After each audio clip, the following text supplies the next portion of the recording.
विधानसभा चुनाव से पहले उत्तर प्रदेश में कांग्रेस को तगड़ा झटका लगा। कांग्रेस के वरिष्ठ नेता और झारखंड के प्रभारी आरपीएन सिंह कांग्रेस से इस्तीफा देकर बीजेपी ज्वाइन करने वाले हैं। यूपी में कांग्रेस की जमीन मजबूत करने में जुटी प्रियंका वाड्रा के लिए ये खबर किसी झटके से कम नहीं, क्योंकि उनकी तमाम कोशिशों के बावजूद कांग्रेस के बड़े नेता लगातार पार्टी छोड़ रहे हैं। जितिन प्रसाद के कांग्रेस छोड़कर बीजेपी में जाने के बाद से ही आरपीएन को लेकर कयासबाजी जोरों पर थी। आरपीएन सिंह कांग्रेस के जाने पहचाने नेताओं में से एक हैं। वह कांग्रेस की राष्ट्रीय टीम का हिस्सा भी रह चुके हैं। पार्टी ने उन्हें झारखंड का प्रदेश प्रभारी भी बनाया। हालांकि झारखंड के मुख्यमंत्री हेमंत सोरेन के साथ उनकी खटपट की खबरें भी सियासी हलकों में चर्चा बटोरती रही। शायद यही कारण रहा कि वह पिछले कई महीनों से एक तरह से नेपथ्य में चले गए थे। सियासी जानकार कांग्रेस से आरपीएन के मोहभंग की यही वजह बता रहे हैं। आरपीएन सिंह ने कहा कि 30 साल दिए कांग्रेस पार्टी को, झारखंड में सबसे ज्यादा सीटें दिलाई, यूथ कांग्रेस से लेकर 3 बार विधायक रहे। पिछले कुछ सालों से आरपीएन सिंह के समर्थकों का कहना है कि उनकी अनदेखी हो रही है। अभी भी वह राज्य के इंचार्ज हैं, न कि महासचिव। जबकि रणदीप सुरजेवाला से लेकर भंवर सिंह जितेंद्र का प्रमोशन हो चुका है। बेहद सौम्य नेता माने जाने वाले आरपीएन का जन्म पडरौना राज परिवार में 25 अप्रैल 1964 को हुआ। पडरौना उत्तर प्रदेश और बिहार राज्यों की सीमा पर स्थित एक कस्बा है, जिसे अब देवरिया जिला से अलग कर कुशीनगर नाम से अलग जिला बना दिया गया है। वह कांग्रेस के चहेते नेताओं में से एक माने जाते हैं। उन्होंने पहली बार लोकसभा चुनाव 1996 में लड़ा था, लेकिन बीजेपी के राम नगीना मिश्र से उन्हें हार मिली थी। वह कांग्रेस की राष्ट्रीय टीम का भी हिस्सा रहे हैं। जब 2009 में उन्होंने पहली बार लोकसभा चुनाव जीता, तब उन्हें मनमोहन सरकार में मंत्री बनाया गया था। वह पेट्रोलियम, राजमार्ग और भूतल परिवहन मंत्री रहे हैं। उन्हें कांग्रेस ने झारखंड का प्रदेश प्रभारी भी बनाया। ईंट से ईंट बजा देने की धमकी देने वाले नवजोत सिंह सिद्धू के सारे पर कतर दिए गए हैं। हालत यह हो गई कि सिद्धू को यह कहना पड़ा कि मैं एक शक्तिहीन अध्यक्ष हूं, मैं सिर्फ एक अध्यक्ष हूं, मैं महासचिवों की नियुक्ति भी नहीं कर पा रहा। शिरोमणि कांग्रेस आला कमान ने न सिर्फ सिद्धू की तरफ से भेजे गए जिला अध्यक्षों की लिस्ट को कूड़ेदान में डाल दिया, बल्कि सिद्धू को कई चुनावी कमेटियों से भी बाहर रखा गया है। अकाली दल के नेता सुखबीर सिंह बादल और विक्रम मजीठिया को भी सिद्धू ने घेरा और उन पर पंजाब का निजी फायदे के लिए इस्तेमाल करने का आरोप लगाया। सिद्धू ने कहा कि अगर मैं गृह मंत्री होता तो मैं उन्हें गिरफ्तार कर लेता, सुखबीर बादल और विक्रम मजीठिया को देश छोड़ने के लिए मजबूर कर देता। पार्टी हाईकमान ने हाल ही में सिद्धू की ओर से पेश की गई 22 जिला कमेटियों की लिस्ट को खारिज कर दिया था। सिद्धू चाहते थे कि पूर्व प्रदेश अध्यक्ष सुनील जाखड़ की ओर से नियुक्त 22 जिला अध्यक्षों को हटाया जाए और उनकी सौंपी लिस्ट के लोगों को नियुक्ति दी जाए। हालांकि सिद्धू को कई चुनावी समितियों से नजरअंदाज करने के बाद पार्टी ने 22 जिला अध्यक्षों की लिस्ट जारी की। सूत्र बता रहे हैं कि इन जिला अध्यक्षों को सिद्धू से बिना सलाह के नियुक्ति दी गई है। पंजाब के प्रभारी हरीश चौधरी ने लिस्ट जारी की थी और जिला अध्यक्षों से तुरंत काम शुरू करने को कहा था। इन्हें पार्टी के वरिष्ठ नेताओं और विधायकों के साथ तालमेल बनाकर काम करने को भी कहा गया। माना जा रहा है कि सिद्धू ने जिस तरह से पुराने जिला अध्यक्षों को हटा दिया था, उससे सुनील जाखड़ खुश नहीं थे। जाखड़ ने इस मामले को राहुल गांधी के सामने उठाया था। सूत्रों ने बताया कि जाखड़ ने राहुल गांधी को बताया था कि सिद्धू के मनमाने फैसलों से पार्टी के नेताओं में नाराजगी है। जाखड़ ने अपनी नाराजगी को इस ट्वीट के जरिए जाहिर किया था। उन्होंने लिखा था कि तुम्हारा बंदर तुम्हारा सर्कस, मैं इस कहावत को मानता हूं। दूसरों के शो में मैं न ही सुझाव देता हूं और न ही दखल। अब पंजाब कांग्रेस में फिर से अंदरूनी कलह तेजी से होने की अटकलें शुरू हो गई हैं। 2 विधानसभा क्षेत्रों सुल्तानपुर लोधी और कादियां में पहले ही गुटबाजी सामने आ चुकी है। सिद्धू ने सुल्तानपुर लोधी के विधायक नवतेज सिंह चीमा को उम्मीदवार बनाने का समर्थन किया, जहां से कैप्टन अमरिंदर सिंह के वफादार कैबिनेट मंत्री राणा गुरजीत सिंह लड़ना चाहते हैं। वहीं कादियां से सिद्धू ने फतेहजंग बाजवा को लड़वाने का समर्थन किया, जहां से पूर्व प्रदेश अध्यक्ष प्रताप सिंह बाजवा लड़ने के इच्छुक हैं। किसान आंदोलन खत्म हो गया, लेकिन इससे जुड़े नेताओं की सियासत अभी खत्म नहीं हुई है। गुरनाम सिंह चडुनी तो पहले ही चुनाव लड़ने का ऐलान कर चुके हैं, लेकिन अब बारी पंजाब के बलबीर सिंह राजेवाल और यूपी के राकेश टिकैत की है। बलबीर सिंह राजेवाल किसान आंदोलन में अरविंद केजरीवाल के आदमी बनकर काम कर रहे थे, तो राकेश टिकैत 2 नावों की सवारी, उनका एक हाथ कांग्रेस के साथ था, दूसरा वाया जयंत चौधरी अखिलेश यादव के साथ।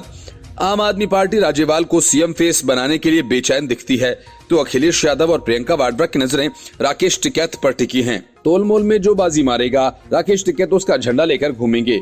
यही वजह है कि राकेश टिकैत ये कहते हैं कि पहले आचार संहिता लागू हो जाए, फिर देखेंगे। बलबीर सिंह राजेवाल भी अब तक फैसला नहीं कर पाए, लेकिन किसान आंदोलन के बहाने वोट की फसल काटने की सियासी पार्टियों में खींचतान शुरू हो गई है। हालांकि बलबीर सिंह राजेवाल इस बात से इनकार कर रहे हैं कि उनकी केजरीवाल की पार्टी से कोई बात हुई है, लेकिन सूत्रों का कहना है कि बलबीर सिंह राजेवाल के साथ बातचीत चल रही है। राजनीतिक माहिर मानते हैं कि राजेवाल को लेकर आम आदमी पार्टी एक तीर के साथ दो निशाना लगाना चाहती है। एक तरफ वे सिख चेहरे को उम्मीदवार लेना चाहते हैं और दूसरी तरफ किसानी वोट बैंक को भी कैश कर सकते हैं।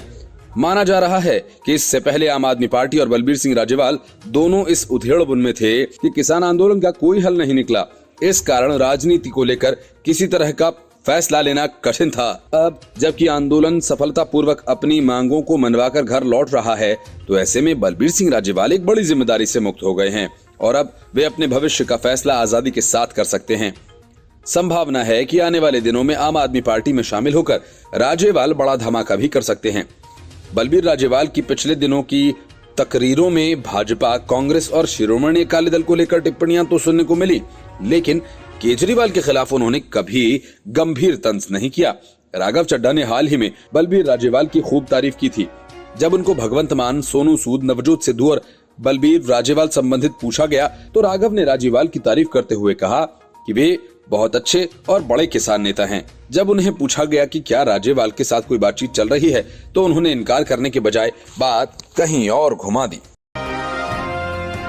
तीनों कृषि कानूनों की वापसी के बाद पहली बार प्रधानमंत्री नरेंद्र मोदी फ्रंट फुट पर हैं और उनका इरादा किसानों को ये बताने का है कि कानून की वापसी से किसानों ने क्या क्या खोया है और अब किसानों के हित के लिए वे कौन सा कदम उठाने वाले हैं। पीएम मोदी राकेश टिकैत से लेकर बलबीर सिंह राजेवाल तक और गुरनाम सिंह चडूनी से लेकर योगेंद्र यादव तक सबकी सियासत से पर्दा उठाएंगे ही, लेकिन उसके साथ ही किसानों को खास संदेश भी देंगे। यही वजह है कि पीएम मोदी किसानों के लिए एक खास कार्यक्रम करने वाले हैं। 16 दिसंबर को आयोजित होने वाले इस कार्यक्रम में PM Modi zero budget farming पर किसानों से संवाद करेंगे। अगले साल उत्तर प्रदेश, पंजाब, उत्तराखंड और गुजरात में होने वाले विधानसभा चुनाव को देखते हुए इस कार्यक्रम को बेहद खास माना जा रहा है और इन सभी राज्यों में किसानों की अच्छी संख्या है। पीएम का संदेश देश के हर कोने तक किसानों तक पहुंचे, इसके लिए बीजेपी ने खास तैयारी की है। बीजेपी ने अपने नेताओं से अपने क्षेत्र के किसानों को कार्यक्रम के दौरान चाय पर बुलाने को कहा है। कार्यक्रम को बड़ी स्क्रीन पर भी दिखाने की तैयारी है। प्रधानमंत्री नरेंद्र मोदी 11 दिसंबर को उत्तर प्रदेश के बलरामपुर में थे। यहां पर उन्होंने सरयू नहर नेशनल प्रोजेक्ट का उद्घाटन करते हुए किसानों से प्राकृतिक खेती करने की अपील की। साथ ही उन्होंने 16 दिसंबर को कृषि विज्ञान केंद्र पर कार्यक्रम का सीधा प्रसारण देखने के लिए भी आने को कहा। भाजपा इसे एक बड़ा कार्यक्रम बनाने की तैयारी में है। इसमें प्रत्येक मंडल को निर्देश दिए गए हैं कि 500 किसान एलईडी स्क्रीन पर प्राकृतिक खेती पर पीएम के सुझावों को देखें और रसायन मुक्त खेती की संभावनाओं से प्रेरित हों। 14 दिसंबर को गुजरात के आणंद जिले में शुरू होने वाली 2 दिवसीय कार्यशाला के अंत में पीएम मोदी प्रगतिशील किसानों और कृषि विशेषज्ञों से बात कर सकते हैं। इस कार्यक्रम में गृह मंत्री अमित शाह और कृषि मंत्री नरेंद्र सिंह तोमर के अलावा गुजरात के राज्यपाल आचार्य देवव्रत और राज्य के मुख्यमंत्री भूपेंद्र पटेल के साथ मौजूद रहने की संभावना है। अधिकांश किसानों तक पहुंचने और उन्हें प्राकृतिक उत्पादों पर भरोसा करके खेती से संबंधित खर्च में कटौती करने और मौसम की बेहतर जानकारी के लिए प्रोत्साहित करने के लिए पीएम मोदी 14 दिसंबर से शुरू होने वाले प्रगतिशील किसानों और कृषि विशेषज्ञों की 2 दिवसीय कार्यशाला का समापन करेंगे। कृषि कानूनों को निरस्त करने के बावजूद सरकार अभी भी ये मानती है कि कानून किसानों के कल्याण के लिए थे। जयपुर में कांग्रेस ने महंगाई विरोधी रैली करके राहुल गांधी को रिलॉन्च करने की योजना बनाई थी, लेकिन राहुल गांधी ने खुद ही इस रैली की ऐसी तैसी कर दी और पूरी रैली एक सियासी लाफ्टर शो बनकर रह गई।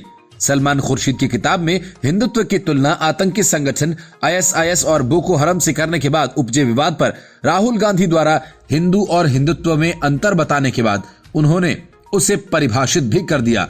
उन्होंने कहा कि हिंदुत्ववादी पीछे से पीठ में छुरा मारता है, जबकि हिंदू आगे से।